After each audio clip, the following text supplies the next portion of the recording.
everybody, I'm Christine with Tidewater Renaissance Fighting Arts. I'm here with Tim. We're two instructors here. We're based out of Hampton Roads, Virginia, and Maya, a wonderful camera person. Thank you, Maya. So I know I haven't been posting lately. I am very sorry about that. I've been distracted doing the sword things instead of the recording things, very sadly. Hopefully I get on a more consistent posting schedule. But today we're going to talk about Schneiden. So Schneiden is slicing hands. It's one of the handworks for Meyer.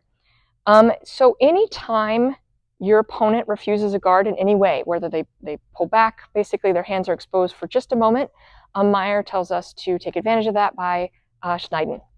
So if Tim and I were to cut in on each other, and Tim pulls back for any reason, I can go for the hands. In this case, I probably could have stabbed him, but his hands are open, right? Even if he does, for instance, like a Zwergtau. So come this way so you can cut around and I can show how that works, right? If he's here and he does the Zwergtau, there's my Schneiden.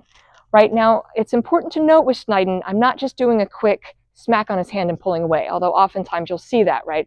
I cut in and I'm like, oh, I'm open to do it. But what I'm really doing is I want to contact his hand and press in, right? And if you're controlling the hands, you're controlling the fight. So for instance, with that Zwergt we just did, if we're here and he cuts around and I'm on his hand, that's a lot harder because now I'm slicing his hand up. I'm cutting tendons, I'm cutting bone, I'm cutting a lot of things that he needs. He's going to be less likely to continue that pressure all the way through, and it allows me to control his weapon just that bit by cutting his hands up. And realistically, right, if I have a longsword, I'm probably not on a battlefield, so my opponent's hands likely don't have armor on them in historical context. And so a slice of the hands 99% of the time would be a fight ender. Right? Tons of little bones in the hands, lots of little tendons. It doesn't take much for that to be a pretty devastating injury and to force my opponent to not be able to use their sword. So yeah, anytime your opponent refuses, you just go ahead and press into it. So don't be afraid to do that. Anytime they present their hands, go for the hands. Meyer tells us that in longsword, in rapier, and a lot of his different weapons.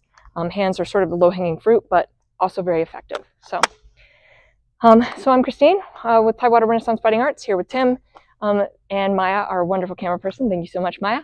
And we will see you all next time. Take care.